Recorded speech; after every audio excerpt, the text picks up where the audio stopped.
Assalamualaikum warahmatullahi wabarakatuh.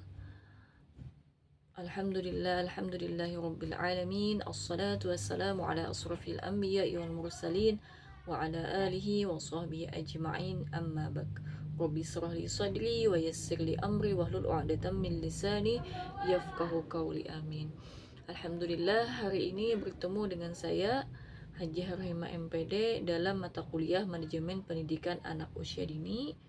Dan hari ini materi kita adalah pentingnya konsep dasar manajemen pendidikan anak usia dini dan problematika penyelenggaraan PAUD di Indonesia. Nah, tujuan pembelajaran kita hari ini adalah mahasiswa dapat menjelaskan pentingnya konsep manajemen pendidikan, kemudian mahasiswa dapat menjelaskan problematika penyelenggaraan PAUD di Indonesia. Nah, sebelum memulai kegiatan menyimak, pertama adalah fokuskan diri Anda untuk menyerap sebanyak mungkin info dari paparan materi ini. Kemudian, persiapkan alat tulis manual maupun elektronik untuk mencatat poin-poin penting dari info yang akan diserap. Dan yang ketiga adalah dokumentasikan dengan baik hasil resitasi Anda sebagai bahan pada kegiatan pembelajaran selanjutnya, yaitu diskusi dan elaborasi materi ini. Nah, kita memasuki pada materi yang pertama, yaitu manajemen pendidikan PAUD atau pendidikan anak usia dini. Pertama adalah manajemen. Nah, manajemen itu adalah usaha mengatur seluruh sumber daya untuk mencapai tujuan. Contohnya adalah ketika kita mau mendidik anak, maka kita harus ada usahanya atau triknya. Nah, kemudian untuk manajemen pendidikan, manajemen yang dipraktekkan dalam dunia pendidikan dengan ciri-ciri khas dan pendidikan, misalnya adanya metode atau strategi pembelajaran. Kemudian manajemen pendidikan anak usia dini ini adalah upaya dalam mengelola dan mengarahkan proses interaksi guru dan anak didik serta lingkungan secara terencana. Nah, itu adalah manajemen pendidikan anak usia dini. Kemudian apa sih pentingnya manajemen itu? Manajemen itu adalah yang pertama, manajemen bagi calon pendidik, yaitu kayak seperti guru lah. Nah, yaitu dengan mempelajari manajemen pendidikan, calon pendidik memiliki bekal. Nah, jadi calon pendidik itu akan memiliki bekal cara mengajar yang baik, teratur, dan efisien dalam mengajar. Nah, itu adalah manajemen bagi pendidik. Terus apa sih manajemen di lembaga sekolah? Nah, manajemen di lembaga sekolah itu adalah manajemen sekolah merupakan faktor terpenting yang mempengaruhi kualitas dan keberhasilan sekolah. Sehingga harus ada dukungan dari sumber daya, yaitu sumber daya manusia yang profesional untuk mengelola sekolah, tenaga pendidik dan kependidikan yang berkompeten. Nah, kemudian kita masuk ke penyelenggaraan PAUD. Apa sih penyelenggaraan PAUD itu menurut Bahasa Indonesia, Kamus Besar Bahasa Indonesia? Yaitu penyelenggaraan. Yang pertama ada mengurus dan mengusahakan atau memelihara, melakukan atau melaksanakan perintah, rencana, kemudian menunaikan atau menyampaikan tugas kewajiban, harapan, mengurus dan memperhatikan kepentingan usaha. Kemudian mengadakan atau mengatur itu seperti pesta atau rapat. Nah, itu biasanya. Penyelenggaraan PAUD dalam penyelenggaraan adalah mengadakan sebuah lembaga PAUD. Nah, jadi kalau penyelenggaraan PAUD itu adalah mengadakan sebuah lembaga PAUD. Misalnya kita akan mengadakan sekolah di sebuah desa. Itu adalah penyelenggaraan PAUD. Kemudian dalam Undang-Undang Republik Indonesia Nomor 20 Tahun 2003 tentang Sistem Pendidikan Nasional pada Pasal 1 Ayat 14 bahwa PAUD suatu upaya pembinaan yang ditujukan kepada anak 0 sampai 6 tahun yang dilakukan melalui pemberian rangsangan pendidikan untuk membantu pertumbuhan dan perkembangan jasmani rohani agar memiliki kesiapan memasuki pendidikan selanjutnya. Nah, penyelenggaraan PAUD di Indonesia ini ada 3 jalur. Yang pertama formal. Formal itu ada taman kanak-kanak, Kemudian juga ada RA, Raudatul Atfal, itu ada usia 4 sampai 6 tahun. Kemudian non formal itu adalah kelompok bermain. Itu adalah usia 2 sampai 4 tahun. Yang ketiga adalah informal, yaitu taman penitipan anak usia 3 bulan sampai 2 tahun. Nah, kemudian kita ingin mengetahui penyelenggaraan PAUD di Indonesia itu bagaimana.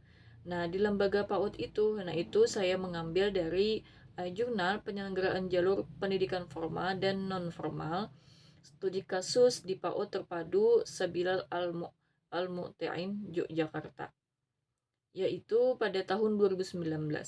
Nah, di sini lembaga PAUD pada 2013 itu berjumlah sekitar 174 ribuan. Nah, dari jumlah tersebut itu adanya TK di posisi teratas yaitu 74 ribuan, dan di bawahnya adalah KB. KB itu 70 ribuan, dan TPA itu ada sekitar 300-an. Kemudian di sini kita lihat yang paling banyak itu adalah posisi di TK ya, Taman Kanak-kanak 74 ribuan. Nah, jadi tahun 2024 nanti, tahun 2045 itu nanti di Indonesia memiliki generasi muda penuh potensi. Nah, jadi sangat banyak ya jumlahnya.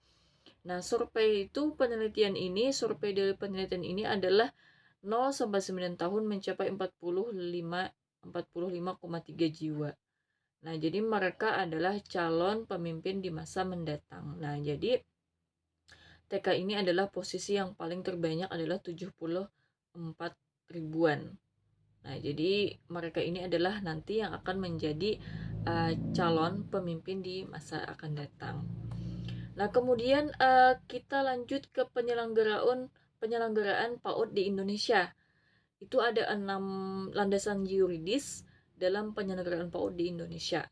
Yang pertama adalah pembukuan Undang-Undang Dasar 1945, yaitu mencerdaskan bangsa, salah satunya adalah pendidikan anak usia dini. Yang kedua, amandemen Undang-Undang Dasar 1945 pasal 28C, yaitu yang berisi anak berhak mengembangkan diri dan mendapatkan pendidikan hak perlindungan. Yang ketiga adalah Undang-Undang Dasar Republik Indonesia Nomor 23 Tahun 2002 Perlindungan Anak, yang isinya adalah anak berhak hidup wajar seperti orang lain. Kemudian yang keempat adalah Undang-Undang Dasar Republik Indonesia Nomor 20 Tahun 2003 Pembinaan Anak sejak umur 0 sampai 6 tahun. Dan yang kelima adalah Peraturan Pemerintah Republik Indonesia Nomor 19 Tahun 2005. Isinya adalah guru dan kepala TK harus memiliki kriteria. Salah satunya adalah harus lulus S1 dan latar belakang pendidikan di PAUD, pendidikan anak usia dini. Dan yang keenam adalah Peraturan Menteri Pendidikan Nasional Nomor 58 Tahun 2009, yaitu tentang standar PAUD. Standar PAUD itu ada 4, yaitu yang pertama adalah standar tingkat pencapaian perkembangan, kemudian standar pendidikan dan kependidikan, isi proses dan penilaian, kemudian sarana dan prasarana pengelolaan pembiayaan. Nah, itu tadi adalah 6 landasan yuridis dalam penyelenggaraan PAUD di Indonesia. Kemudian masalah dalam penyelenggaraan PAUD di Indonesia itu apa? Nah, itu ada masalahnya. Yang pertama adalah rendahnya penerimaan orang tua terhadap penyelenggaraan PAUD. Jadi sangat rendah penerimaan orang tua. Dalam buku manajemen PAUD bermutu, Yogyakarta memiliki APK PAUD sebesar 90% dari sebanyak 356 ribu anak terdapat, 321 ribu anak terdapat di siswa PAUD. Nah, dibandingkan Jawa Barat itu ada APK PAUD sebesar 39% dari sebanyak 5 juta anak. Nah, 5 jutaan anak terdapat hanya 2 jutaan anak yang terdaftar. Nah, jadi sangat rendah ya. Jadi keadaan demikian rendahnya kesadaran orang tua dipengaruhi faktor pendidikan orang tua, ekonomi, kemudian faktor sosial dan kebiasaan. Jadi orang tua yang memiliki pendidikan harus menyadari bahwa pendidikan bagi anak sangatlah penting. Nah, jadi inilah kurangnya rendahnya penerimaan orang tua atau kesadaran orang tua. Itu adalah masalah dalam penyelenggaraan PAUD. Kemudian, yang kedua adalah profesionalisme pendidikan anak usia dini. Pendidikan anak usia dini. Nah, profesionalisme itu apa? Peraturan Pemerintah Nomor 16 Tahun 2007 tentang standar akademik dan kompetensi guru, yaitu kualifikasi akademik guru PAUD. Nah, jadi yang pertama adalah guru minimum diploma 4. Nah, di 4 ya, atau S1 pendidikan anak usia dini. Kemudian yang kedua adalah guru pendamping memiliki ijazah D2, PGTK atau ijazah SMA atau memiliki sertifikat pelatihan atau kursus pendidikan PAUD, pendidikan anak usia dini. Yang ketiga adalah pengasuh PAUD memiliki ijazah minimum SMA. Nah, jadi harus ada ijazahnya. Minimum itu SMA. Yang keempat adalah di lapangan banyak yang tidak memenuhi akademik. Nah, D4 atau S1 bidang PAUD. Kemudian tercatat oleh Pendidikan Republik Indonesia 252.000 guru PAUD hanya sekitar 15,7 ribu. 15% statusnya S1 baik dari PG PAUD maupun jurusan lainnya. Jadi permasalahannya di sini adalah tercatat oleh pendidikan itu Republik Indonesia hanya 252.000 guru PAUD yang hanya 15% statusnya S1. Hanya 15% saja yang S1, baik dari PG PAUD maupun jurusan lainnya. Nah, kemudian 24.000 tamatan diploma 2 dan 3. Sisanya 60% memiliki kualifikasi pendidikan kurang dari D2. Nah, jadi sangat kurang ya permasalahannya di sini. Yang kedua adalah sebabnya mereka mengabaikan atau kurang memperhatikan dalam hal akademik. Yang ketiga berdampak dalam tercapainya tujuan pembelajaran yang baik. Kemudian selanjutnya yang keempat adalah pembiayaan PAUD yang minim. Permasalahannya di sini adalah pembiayaan PAUD yang minim. Kebanyakan penyelenggaraan PAUD pihak swasta dan masyarakat. Yang kedua, pembiayaan ditopang oleh masyarakat khususnya orang tua anak. Selebihnya ditopang oleh donatur atau bantuan pemerintah jumlah terbatas. Jadi sangat terbatas. Namun banyak orang tua yang mengeluhkan pembiayaan. Nah, jadi sudah dibayarkan, kemudian juga ada juga yang mengeluhkan. Nah, di sini titik permasalahannya.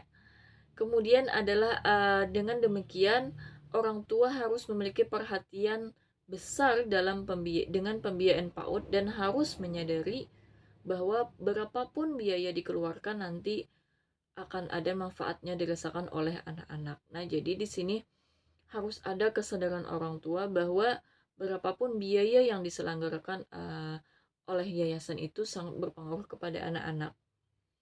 Nah, jadi semakin banyak yang dibayar, maka semakin bagus juga kualitas pendidikannya, karena memang dari situ yang akan dirasakan oleh anak-anak. Kemudian yang keenam, yang kelima adalah rendahnya mutu PAUD. Yaitu yang pertama adalah pembelajaran PAUD belum sepenuhnya bermain tetapi lebih calistung. Nah, sekarang kan itu sebenarnya untuk calistung itu dilarang ya, dilarang. Tapi TK itu SD itu mengharuskan anak itu sudah harus bisa calistung. Nah, itu yang masih terlibat di PAUD-PAUD sekarang ini. Masih ada pendapat-pendapat yang kurang pas. Kemudian yang kedua adalah kualifikasi guru belum memadai. Nah, jadi belum ada yang memadai. Kemudian yang ketiga kompetensi guru PAUD masih rendah. Terbatasnya sarana prasarana, kemudian gaji guru masih minim, dan jumlah lembaga PAUD rujukan masih terbatas. Baru sekitar 346 lembaga dari 114.000 lembaga PAUD. Kemudian, penyelenggaraan PAUD bermutu sebagai alternatif solusi. Nah, jadi penyelenggaraan PAUD bermutu ini sebagai alternatif solusi, yaitu kekuatan dan kesempatan penyelenggaraan PAUD. Yang pertama adalah pemerintah dari tahun ke tahun Jadi pemerintah dari tahun ke tahun itu mendukung penyelenggaraan PAUD secara berkelanjutan melalui pendapatan kebijakan.